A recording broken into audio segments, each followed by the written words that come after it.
Então, na noite de hoje, o nosso companheiro Ademar vai falar sobre a pitonisa de Endor e as revelações de um espírito. Que Deus o abençoe.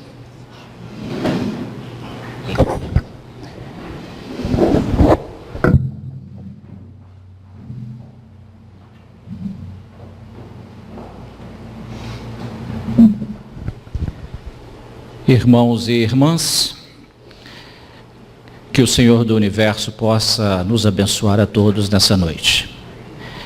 Agradeço mais uma vez a lembrança do nosso nome, para que nós pudéssemos confraternizar mais uma vez com os diletos companheiros do irmão Tomé. Trago um abraço caloroso e fraternal dos companheiros do movimento espírita da cidade de Linhares.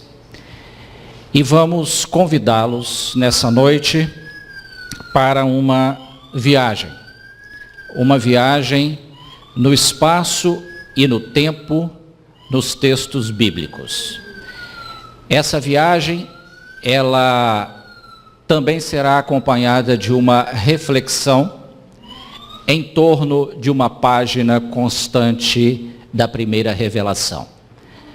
Quando falamos primeira revelação, nos referimos ao Antigo ou Velho Testamento. Conforme já tive o ensejo de dizer aqui em outras oportunidades, nas obras básicas da doutrina espírita, o codificador Allan Kardec não se refere ao Velho Testamento com esse nome. Ele o considera como primeira revelação. Não o chama também de Antigo Testamento, como costumeiramente nós fazemos.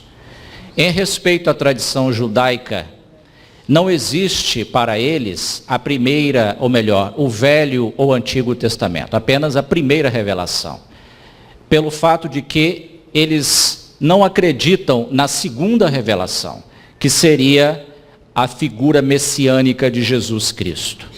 Para os judeus, Jesus, o Messias, o Cristo, ainda não chegou na face do planeta Terra, ainda não aportou no planeta Terra. Na visão judaica, quando isso acontecer, Jesus irá fazer com que os judeus prevaleçam sobre todos os demais povos que habitam o planeta Terra. Este que veio há mais de 2000 anos atrás, não procedeu desta forma. Portanto, eles não o consideram como o Messias esperado.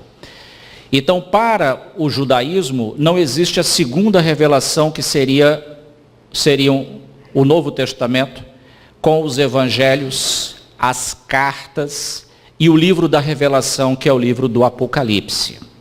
Então, nós estaremos refletindo nessa noite em uma página presente na primeira revelação, onde nós aqui costumeiramente chamamos de Antigo ou Velho Testamento. Nos referimos ao primeiro livro de Samuel, capítulo 28, versículo de 3 até o versículo 19, que terá como ponto de análise para as nossas reflexões desta noite. É um estudo sobre mediunidade e fomos agraciados com uma leitura preparatória ditada por Emmanuel através da mediunidade do Chico Xavier, falando e versando sobre esse tema. E vamos resgatar esse tema da página do livro de Samuel, para que todos nós possamos entender que todas as vezes que nós falamos que a Bíblia está repleta de fenômenos mediúnicos, nós estaremos embasando um desses fenômenos essa noite, numa análise bem detalhada do mesmo, para que nós possamos compreender que a mediunidade existe na face do planeta Terra, desde que existem seres humanos habitando este planeta. Não é uma invenção da doutrina dos espíritos. E nós então vamos fazer primeiro uma análise de natureza histórica, para que nós possamos nos situar dentro desse contexto bíblico, dentro do espaço e do tempo dessas ocorrências. Então nós trouxemos alguns slides para que os senhores possam nos acompanhar. Esse primeiro slide é para que nós possamos entender inicialmente um percurso realizado pelo povo hebreu, para que nós possamos entender 3 ciclos, 3 períodos históricos da atividade dos hebreus quando estiveram aqui no planeta Terra. Aqui nós percebemos, nesse quadro número 1, que Terá, pai de Abraão, sai de Ur dos caldeus com sua família. Esse está no livro de Gênesis, capítulo 11, versículo 31. Um espírito aparece para Abraão. Alguém poderá dizer assim, não, peraí, mas lá diz que foi Deus que apareceu para Abraão. Não, Deus nunca apareceu para ninguém, porque senão João estaria mentindo no Evangelho. Se os senhores pegarem o Evangelho de João e observarem no capítulo 1, versículo 28 do Evangelho, está escrito assim, Deus jamais foi visto por alguém, ponto. Mas o seu Filho unigênito, Jesus Cristo, o fez conhecê-lo. Então todas as passagens da primeira revelação, onde alguém diz que viu a Deus, que ficou face a face com o Senhor, entendamos que se tratam de visões espirituais. Eram espíritos ou espírito que aparecia para uma pessoa, um médium, e ele era considerado como sendo a própria divindade. Porque senão haveria uma contradição nesses textos do Evangelho de João, com as várias ocorrências narradas na primeira revelação, que falam que Deus aparecia para as pessoas. Então ele nunca apareceu. Eles viam o Espírito. O Espírito mandava fazer uma coisa, eles diziam, Deus mandou fazer. O Espírito dava uma orientação, eles falavam, ó, Deus disse que é para fazer assim. Jeová apareceu, não era Jeová, era um Espírito. Iavé apareceu, não era Iavé, era um Espírito. Então todas as ocorrências. Esse Espírito aparece para pai Abraão e diz assim, olha só, você vai pegar o teu pai, vai pegar a tua esposa, Sarai, que o nome mais tarde muda para Sara, o teu sobrinho Ló, pegue os animais, o rebanho, que eu vou lhes indicar o caminho da terra da promissão, Canaã, a terra prometida. E aí então eles partem e começam a sua jornada. Ponto 2. Terá, o pai de Abraão, morre em Harã, e Abraão segue para Canaã. Ok. Ponto 3.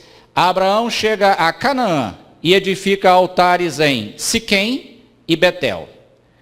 4. Por causa de fome, ou da fome, Abraão migra para o Egito.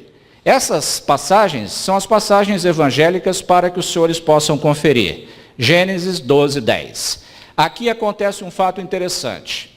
Abraão agora, ele inaugura um período da atividade histórica dos hebreus. É o período patriarcal, que é seguido depois pelo período dos juízes e depois pelo período dos reis, uma monarquia que se estabelece na estrutura social do povo hebreu. Vejam que Abraão inicia esse período, o período patriarcal, por isso ele é considerado a figura mais importante do passado, do primitivismo hebraico. Tanto é que quando uma pessoa desencarna nos textos bíblicos, e ela é uma pessoa boa, diz que ela foi para o seio de Abraão.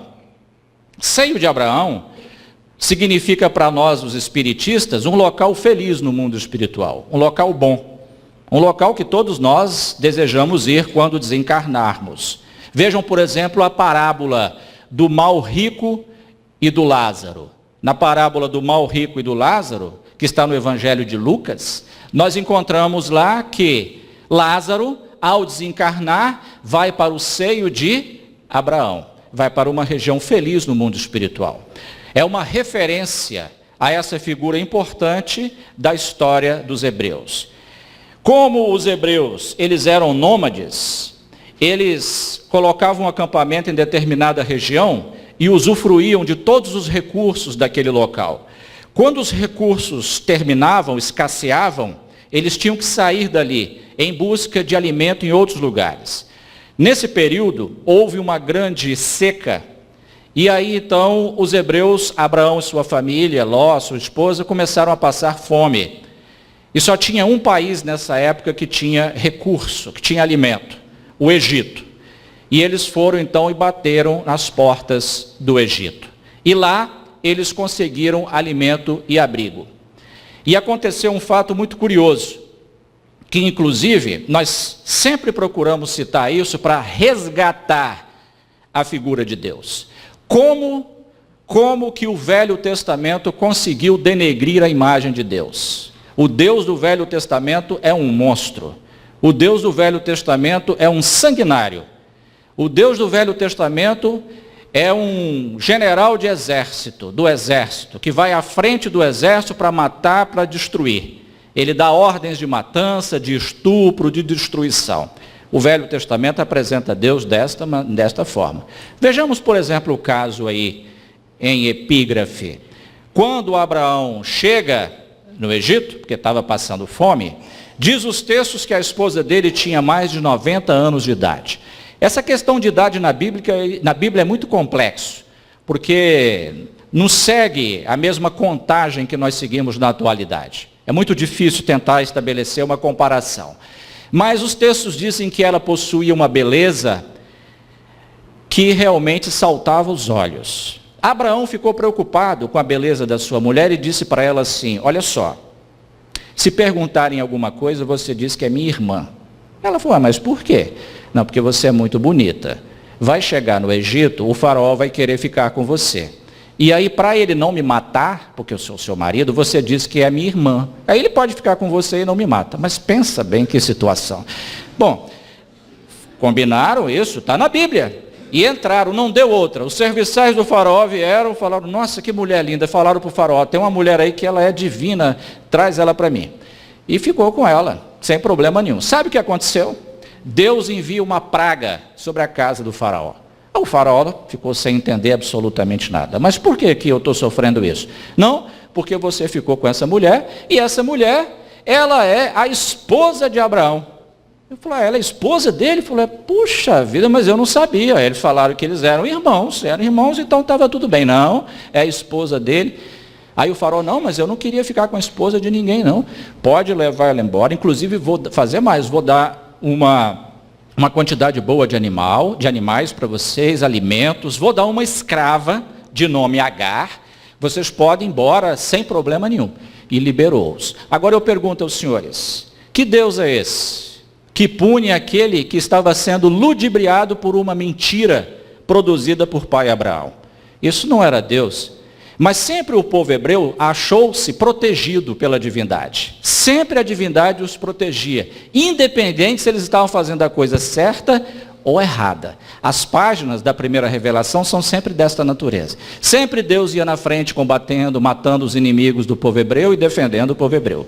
Por mais errados que eles estivessem, é assim que a narrativa é apresentada. E aí surge um outro complicador adiante, né?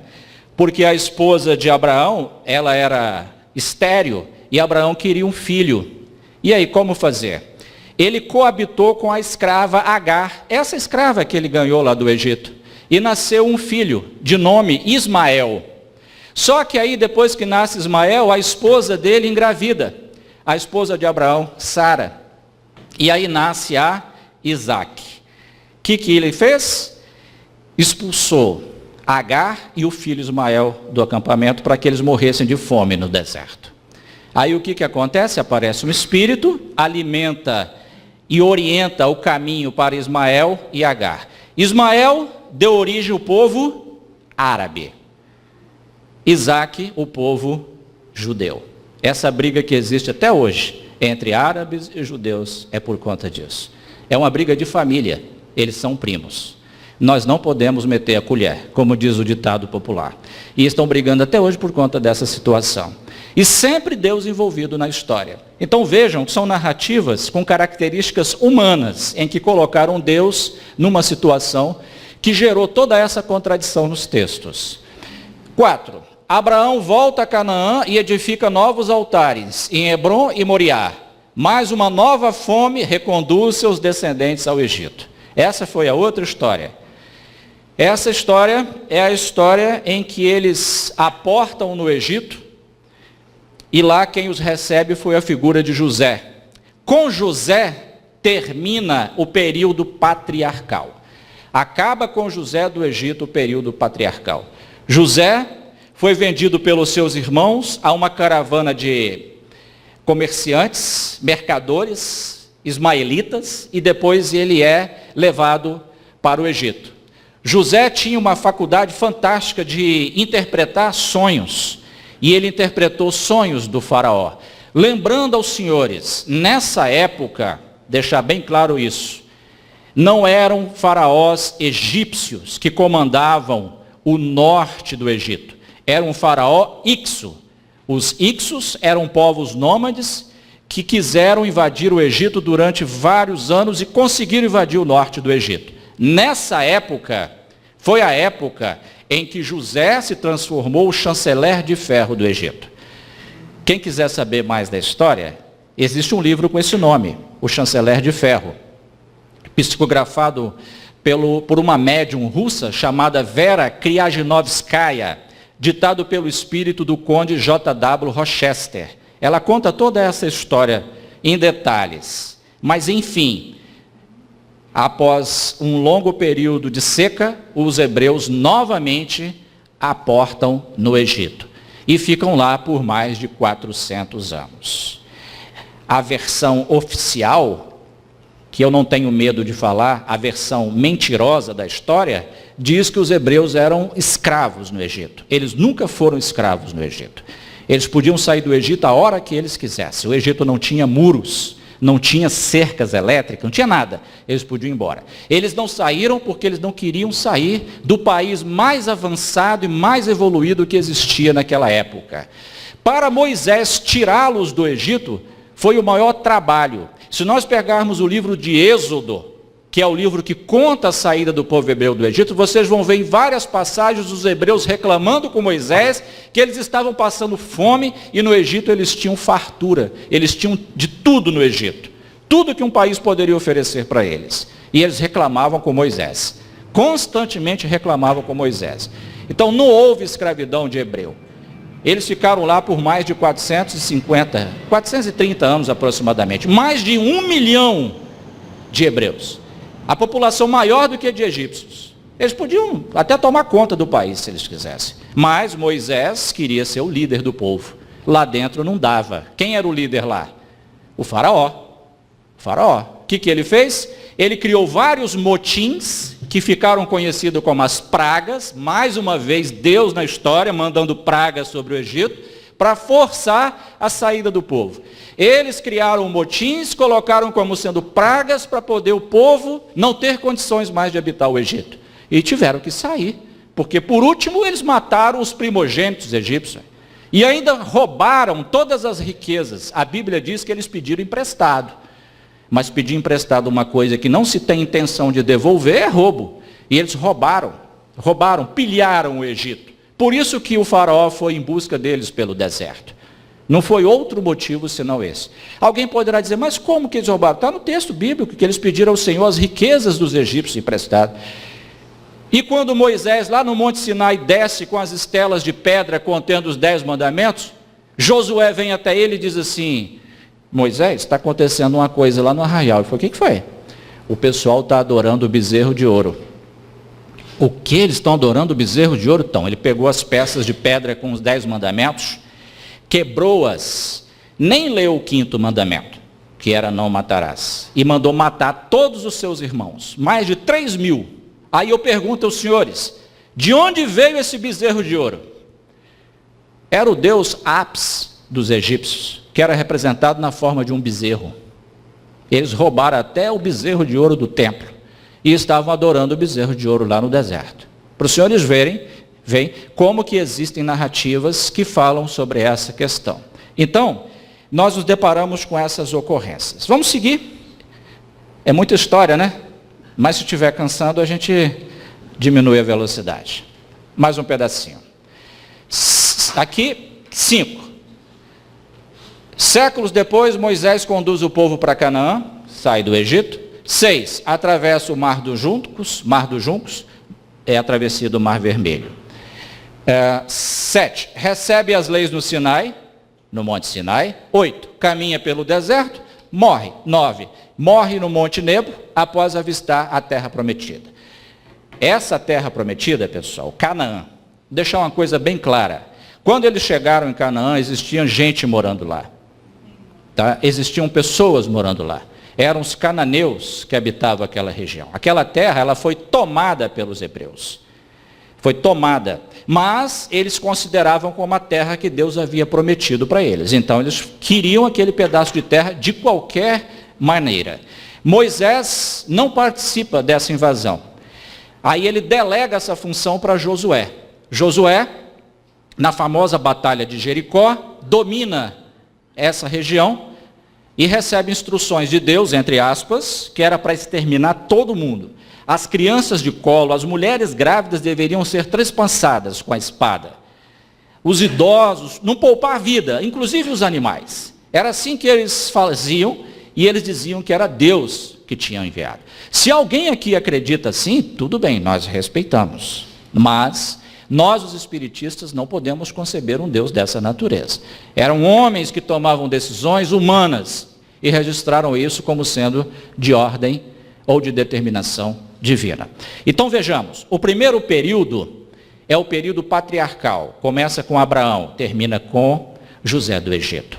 Começa agora um outro período aqui, período dos juízes. O que acontece? Depois que invade a região e exterminam os cananeus, eles se dividem em tribos, as chamadas 12 tribos. Nessas 12 tribos, eles se aglomeravam em função de uma linhagem de família. Tinha a tribo de Levi, a tribo de Benjamim, era de acordo com a família. Aconteceu que surgiram agora pessoas responsáveis por cada uma dessas tribos.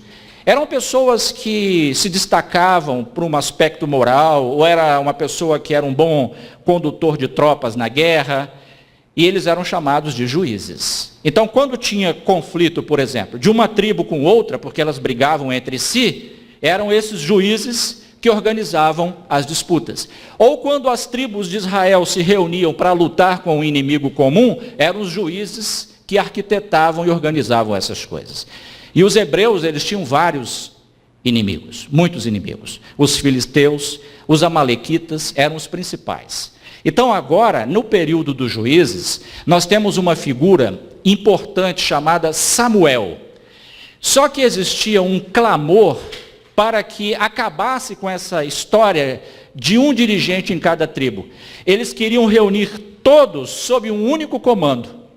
E aí o que acontece? Samuel, ele então unge um rei de nome Saul.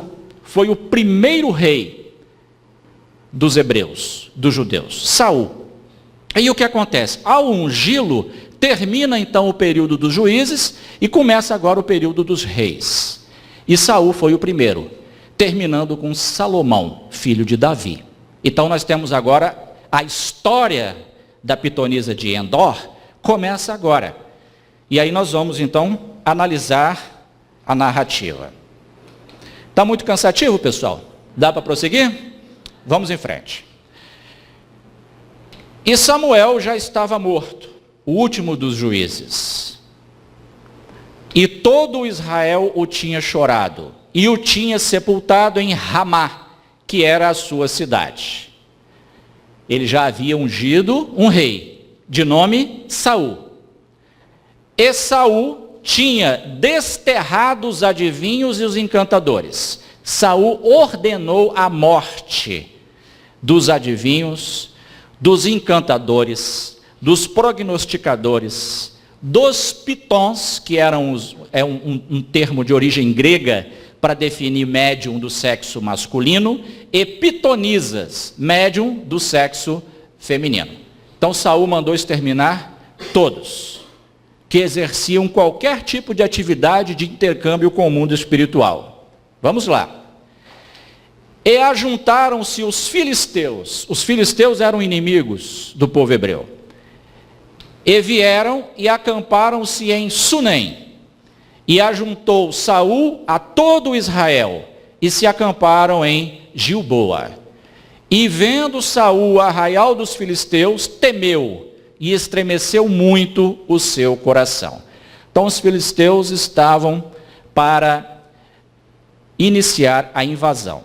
E ele ficou temeroso com isso. Aí o que ele fez? E perguntou Saul ao Senhor, porém o Senhor não lhe respondeu, nem por sonhos, era uma das formas que eles tinham de se estabelecer contato com o mundo espiritual, alguma revelação onírica, nem por Urim, nem por profetas. Vamos lá. Urim e Tumim. Está aqui.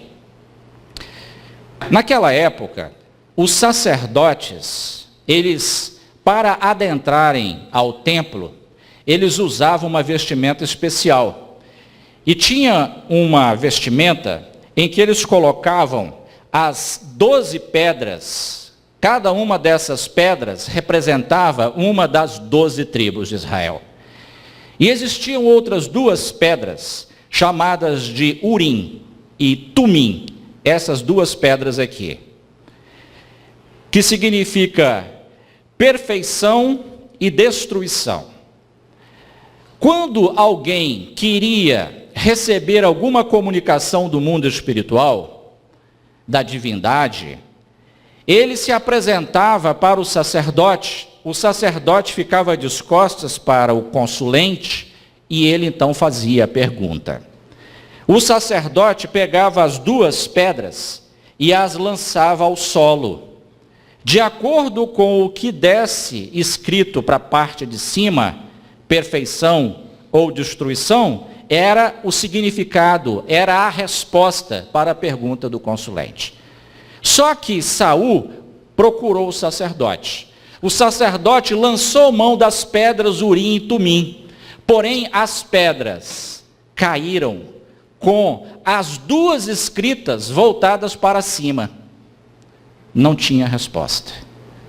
Então, os profetas também não conseguiram ajudar. Então, ele não obteve resposta nem por sonho, nem por Urim, nem por Tumim, nem por profetas. O que ele estava querendo saber? Se ele ia ser vitorioso na guerra contra os filisteus. Ele estava com medo. Aí o que ele fez?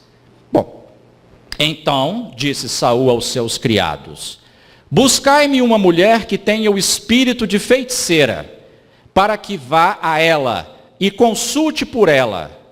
E os seus criados lhe disseram: eis que em Endor há uma mulher que tem o espírito de adivinhar. Essa tradução aqui, pessoal, é da Bíblia de Jerusalém, mas tem umas traduções aí no mercado, nossa, tomem cuidado, que nessas traduções diz que ele perguntou aonde é que tinha uma médium espírita. Pensa, eu li já. Eu vou dizer qual é. É a Bíblia usada pelos nossos irmãos testemunhos de Jeová. A Bíblia deles é médium espírita.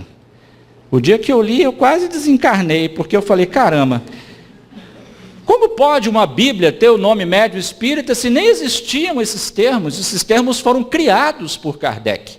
O fenômeno, a faculdade mediúnica, tudo bem. Então você pode chamar ela de feiticeira, do que for, né? Prognosticadora, adivinha, necromante, mas de médium já está errado. Espírita, então, mais errado ainda, porque nem todo médium é espírita. Então, quando os senhores forem ler a Bíblia dos senhores para confirmar, poderá ter essa diferença. Muito bem, então vamos lá. Essa aqui é do Urim e Tumim. E Saul se disfarçou. Por que ele disfarçou? Lógico, ele mandou matar todos os pitons, pitonis, adivinhador. Se ele fosse da forma como ele era conhecido, como rei, ninguém ia aceitar servir de intermediário com o mundo espiritual. Ele se disfarçou, vestiu outras roupas, e foi ele com 2 homens. E de noite chegaram a tal da mulher, lá na aldeia de Endor. E disse: peço-te que me adivinhes pelo espírito de feiticeira, e me faça subir a quem eu te disser. uma observação importante. Os hebreus acreditavam que no processo da morte física, a alma ou espírito ia para uma região abaixo da superfície terrestre, chamado de Sheol, e ficava ali nessa região. Então, quando ele fala, quem devo fazer subir, significa que o espírito viria debaixo da terra, por conta dessa região chamada de Sheol, uma região abaixo da superfície terrestre. Por isso ela fala, a quem devo fazer subir? Aí a mulher, olha que interessante. Então a mulher lhe disse, eis aqui tu sabes o que Saul fez, como tem destruído da terra os adivinhos e os encantadores. Por que, pois, me armas um laço à minha vida para me fazeres morrer? Tadinha, ela estava obedecendo a uma determinação real. O rei havia mandado matar todos os adivinhos, prognosticadores, pitons, pitonisas. Então ela não estava mais utilizando dos seus recursos mediúnicos, porque ela estava amedrontada, senão ela poderia ser morta. Então ela estava tranquila na dela, quietinha, sem utilizar dos seus potenciais mediúnicos para absolutamente nada. Então ela estava sendo honesta. Aí o que acontece? Então Saul lhe jurou pelo Senhor, dizendo, vive o Senhor, que nenhum mal te sobrevirá por isso. Mas ela ainda não sabia que era o rei Saul, ele estava disfarçado. A mulher então lhe disse, a quem te farei subir? Lembram que falamos agorinha? Eles imaginavam que os espíritos ficavam no Sheol, debaixo da terra. E disse ele, faze-me subir a Samuel. Ele queria conversar com aquele que foi seu antecessor, o juiz Samuel, e que o havia ungido como rei, para ver se Samuel poderia dizer o que ia acontecer na batalha. Muito bem. Vendo, pois, a mulher a Samuel, ela viu. Que médium é? Médium? Vidente. Ela viu o espírito de Samuel, médium vidente. Gritou com alta voz e falou a Saul, dizendo, por que me tens enganado? Pois tu mesmo és Saul. Olha que interessante. Ela mediunizada, ela conseguiu ver que ele estava utilizando um disfarce. Mediunizada, e o que é a mediunidade? A mediunidade não é um prolongamento dos nossos 5 sentidos naturais? Os nossos 5 sentidos, eles aumentam, eles se ampliam, e de acordo com cada um dos canais mediúnicos, nós passamos a ter percepções do mundo espiritual. Agora que ela estava mediunizada, ela percebeu, ela conseguiu ver que era o próprio Saul que estava diante dela. E aí pergunta, por que ele está fazendo isso com ela? E o rei lhe disse, não temas, que é que vês? Então a mulher disse a Saul, vejo deuses que sobem da terra. Ela está vendo espíritos, outros espíritos, junto a Samuel, que aparecem naquele momento em que a sua mediunidade agora está sendo colocada em uso, a mediunidade da vidência. Aí olha só o que acontece. Ele disse, como é essa figura? Pergunta Saul. E disse ela, vem subindo um homem ancião, e está envolto numa capa. Entendendo Saul que era Samuel, inclinou-se com o rosto em terra e se prostrou. Vejam, uma autêntica manifestação mediúnica, no primeiro livro de Samuel, capítulo 28, de 3 a 19. Samuel disse a Saul, bom, se Samuel agora está dizendo para Saul, ele estava usando qual mediunidade da mulher, da pitonisa? Psicofonia, Agora, através da psicofonia, Samuel conversa com Saul. Por que me inquietaste fazendo-me subir? Então disse Saul, muito angustiado estou, porque os filisteus guerreiam contra mim, e Deus se tem desviado de mim, e não me responde mais, nem pelo ministério dos profetas, nem por sonhos. por isso te chamei a ti, para que me faça saber o que hei de fazer.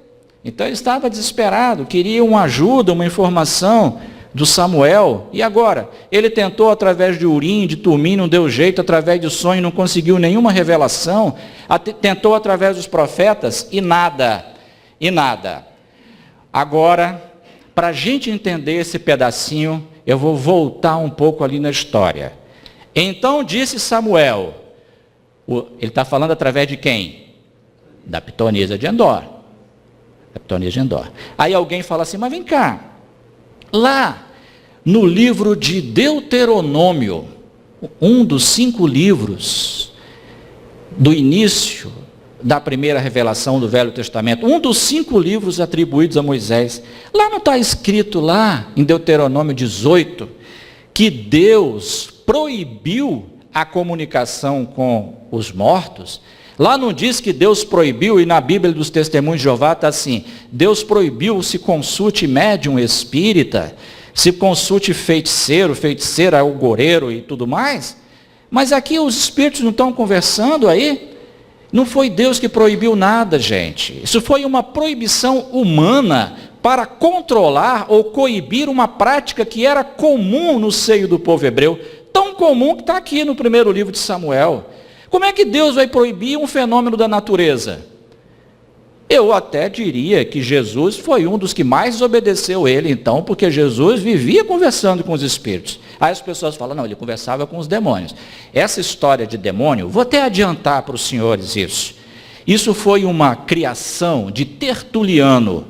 Tertuliano era um apologista do judaísmo ortodoxo. 160 anos, ou melhor, 190 anos depois da era cristã, Tertuliano, um dos pais da igreja, trouxe essa história de que os espíritos que se comunicavam lá eram os espíritos dos demônios. Os hebreus nunca falaram isso. Os judeus sequer jamais cogitaram essa possibilidade. Mas aparece Tertuliano. Foi ele também, o Tertuliano, que criou a teoria da Santíssima Trindade. Deus, Cristo e Espírito Santo como sendo uma única entidade, uma entidade trina. Então, quando nós vemos as pessoas dizendo, não, mas Jesus nunca conversou com espírito, ele conversava com demônios. Não, ele conversava com espíritos.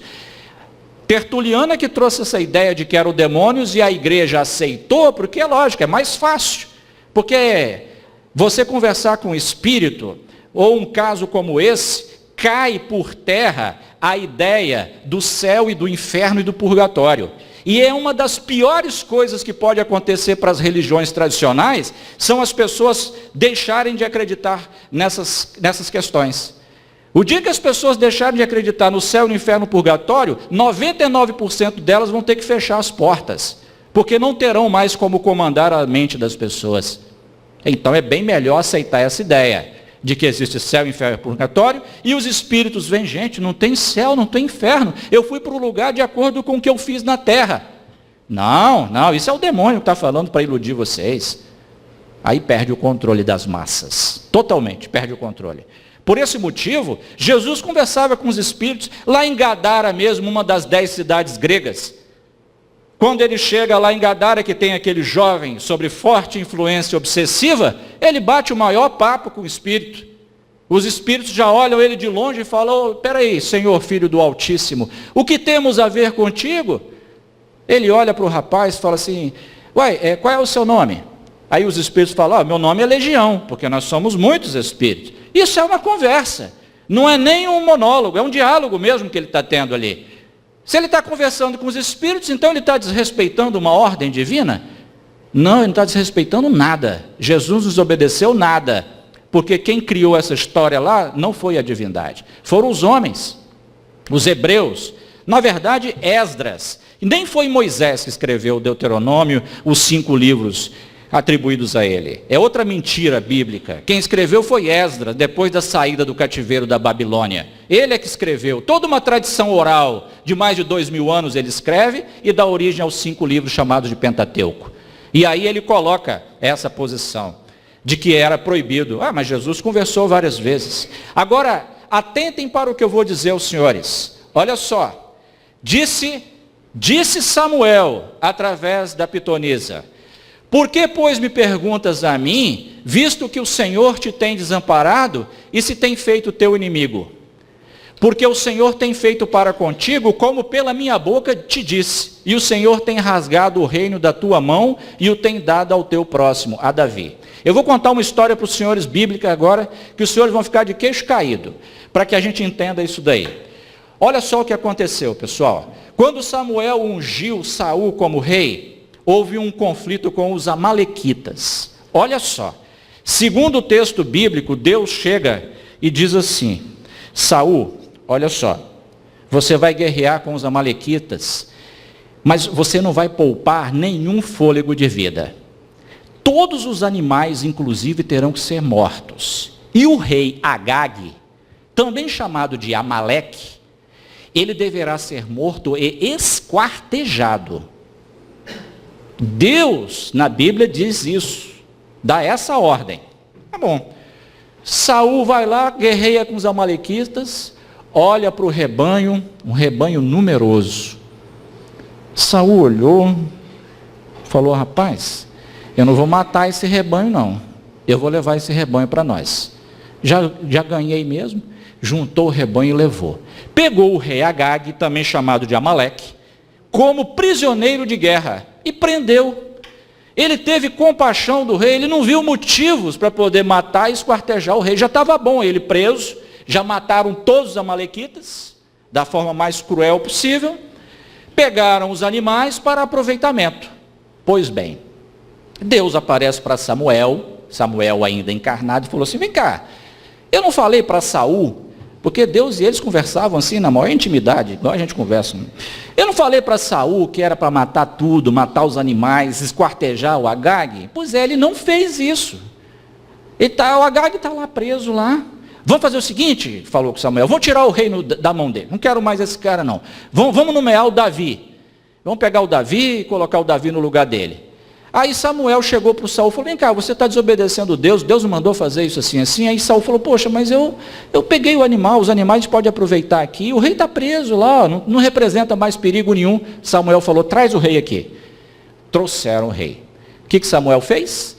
Esquartejou o rei Agag, Amaleque, na frente de todos, em pedacinhos. Aí disse para Saul: é assim, ó, é assim que você tinha que fazer.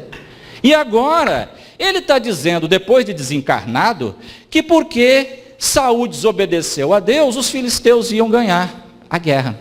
Por isso que ele está dizendo isso. Aí eu fico me perguntando, gente, quem era de melhor coração nessa história? Saul, mais bonzinho que Deus. Pensa, mais bonzinho que Deus, que ele poupou a vida. E Deus ficou bravo com ele porque ele poupou a vida do pessoal. Dá para entender essa divindade? De maneira alguma. Vamos adiante. Olha ele falando: como tu não deste ouvidos à voz do Senhor e não executaste o fervor da sua ira contra Amaleque, também conhecido como Agag, por isso o Senhor te fez hoje isto. E o Senhor entregará também a Israel contigo na mão dos filisteus. E amanhã tu e teus filhos estareis comigo, e o arraial de Israel o Senhor entregará na mão dos filisteus. Primeiro livro de Samuel, capítulo 28, versículo 3 a 19. Então ele deu logo uma notícia bomba: você vai desencarnar na guerra. Já falou: você e os filhos vão vir para cá. Aí ele já ficou em choque, né? Ficou em pânico. Nossa, falou: não teve jeito. Pessoal, gravem essa palavra aqui. Amanhã, tu e teus filhos estareis comigo. Acabou a manifestação. Aí o texto continua. Saul fica consternado, chora, deita no chão, os dois serviçais não sabem o que fazer. Depois de uma notícia dessa, a médium de Endor sai do transe. A mulher vai lá no fundo, no quintal da casa, pega um animal que estava cevado, mata o animal, prepara um jantar para eles, prepara os leitos na casa simples para eles dormirem, tudo certinho. No outro dia, as vestimentas para eles e eles partem. A pitonisa de Endor cumpriu o seu papel. Primeiramente, não quis usar dos seus recursos mediúnicos, porque o rei havia mandado matar a todos que usavam desses recursos.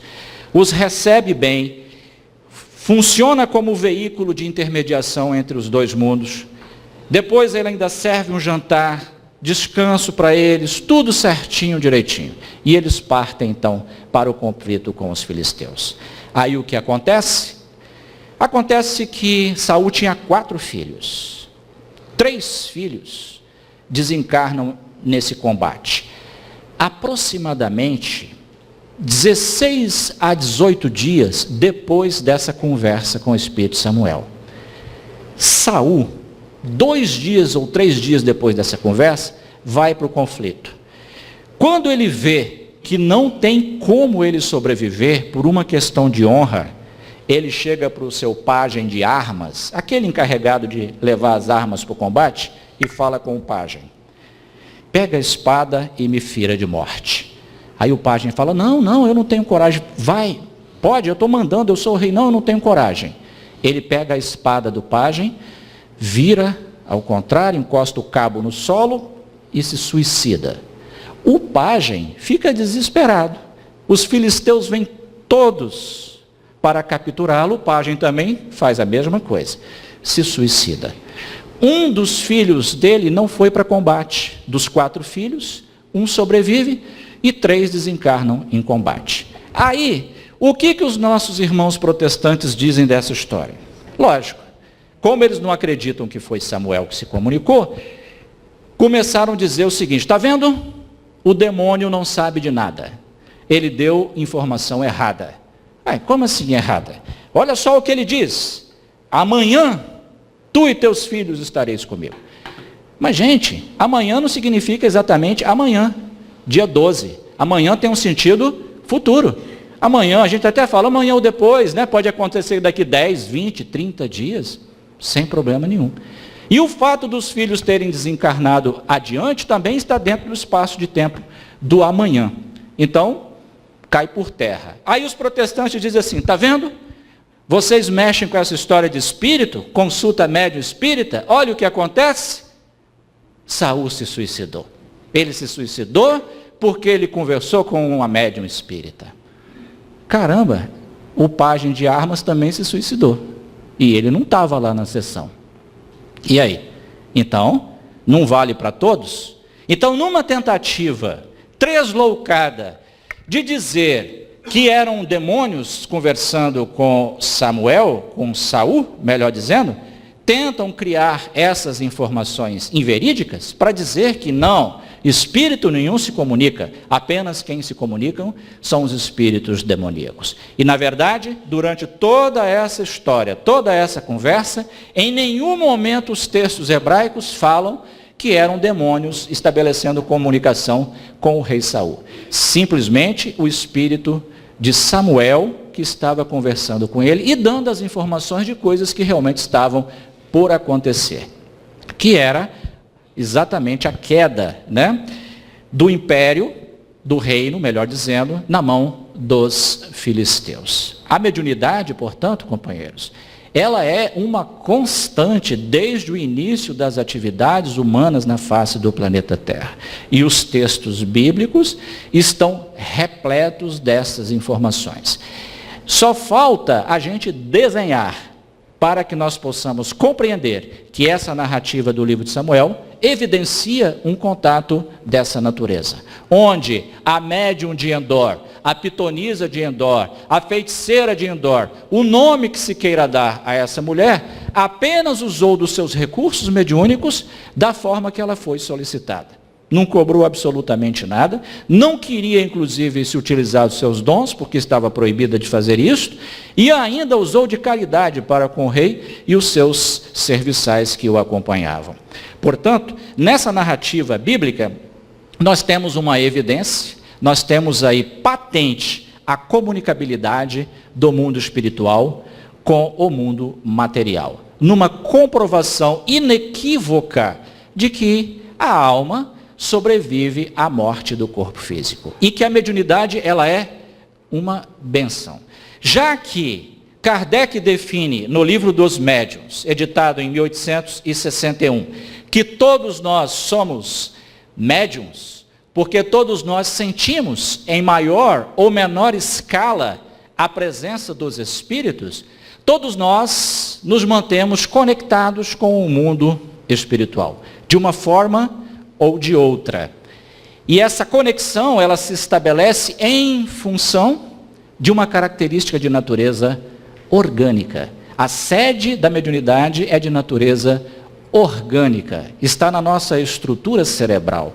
Agora, o desdobramento dessas manifestações, desses recursos, é que transcendem o mundo físico, ou seja, ultrapassam os limites da matéria. E aí então nós rompemos, nós quebramos as barreiras materiais, os limites estabelecidos pelo nosso corpo, através dos nossos 5 sentidos, ultrapassamos esses limites e adentramos numa esfera de dimensões diferentes. E dessa esfera, então, nós captamos as informações que são necessárias para determinados momentos ou determinadas ocorrências. Chegará um dia, isso está no livro de Atos dos Apóstolos, capítulo 2, versículo 17, que foi lido na leitura inicial, que segundo os historiadores foi escrito por Lucas, em grego, né? Mas existe um outro livro anterior a esse, o livro de Joel, capítulo 2, versículo 5, que faz essa previsão. Chegará um dia em que a mediunidade será tão patente que, como disse de maneira assim bem delicada o filósofo Leon Denis, quando ele faz uma alusão de que o espiritismo não será a religião do futuro, mas sim o futuro das religiões, chegará um momento que a mediunidade será coisa tão comum, tão corriqueira e tão vista e tão aceita em todos os meios religiosos, que nós não teremos mais que enfrentar essas barreiras e ter que provar, utilizando recursos históricos e tudo mais, que se trata de uma manifestação mediúnica nos textos bíblicos. Chegará um momento que será assim, tão tranquila a manifestação. E chegará um momento que nós não precisaremos mais da manifestação mediúnica. O fenômeno será totalmente anímico. Por exemplo, Jesus, que se chamam de médium de Deus, não tinha espírito para se comunicar através dele. Não tinha. Ele era o espírito mais evoluído que estava aqui na Terra. Tudo que ele produziu, tudo que aconteceu através dele, foi ele. É um fenômeno totalmente anímico. Chegará um momento que nós teremos uma evolução tal que nós não precisaremos que um espírito Emmanuel venha através de um médium e transfira uma mensagem para nós. Nós seremos os portadores dessa mensagem. Nós traremos essa mensagem. Nós estaremos vivenciando esta mensagem. É um fenômeno de natureza anímica. Nós ainda hoje precisamos dessas páginas advindas do mundo espiritual, de espíritos mais evoluídos, por conta da nossa condição espiritual, porque ainda somos atrasados. Mas o dia que nós evoluirmos, não precisaremos mais do fenômeno mediúnico. Nós seremos totalmente portadores de fenômenos anímicos. Nós produziremos os fenômenos por conta da nossa própria capacidade interior. Irmãos, eu agradeço muito a atenção dos senhores. Eu peço as minhas desculpas porque às vezes eu me exalto um pouquinho em relação à abordagem dos temas e às vezes falo algumas coisas até, e quando eles filmam e colocam no YouTube, o pessoal às vezes me chama a atenção, lá, essa coisa toda, mas tudo bem, faz parte do processo. E peço desculpas se por acaso eu fiz algum comentário, né, indevido, mas eu quero dizer aos senhores uma coisa, eu não tenho compromisso com pessoa A, B ou C, e eu não devo nada a ninguém nesse sentido. Meu compromisso é com a doutrina espírita. E se a doutrina espírita é ciência, filosofia e religião, e a gente tem que pesquisar e investigar, que assim seja feito.